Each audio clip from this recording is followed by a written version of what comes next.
વિસ્તારમાં એક જ સપ્તાહમાં બીજી વાર પાણીની મુખ્ય લાઇનમાં ભંગાણ, લાખો લીટર પીવાનું પાણી રસ્તા પર વહ્યું. વડોદરા શહેરના પશ્ચિમ ઝોનમાં આવેલા ગોત્રી વિસ્તારમાં પીવાના પાણીની મુખ્ય લાઇનમાં એક જ સપ્તાહમાં બીજી વખત મોટું ભંગાણ સર્જાતા લાખો લીટર શુદ્ધ જળનો ભારે વેડફાટ થઈ ગયો છે.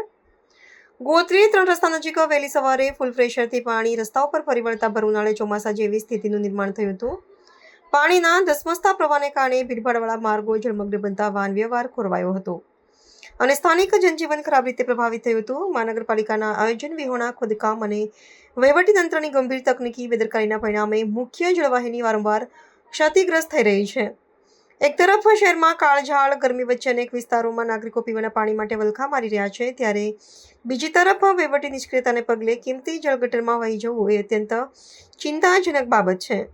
જળબંબાકાર થયેલા માર્ગો પર અનેક દ્વિચક્રી વાહન ચાલકો સ્લીપ થવાની ઘટનાઓ પણ નોંધાઈ છે, જે માર્ગ સલામતી અને તંત્રની કામગીરી પર ગંભીર પ્રશ્નાર્થ ઊભો કરે છે.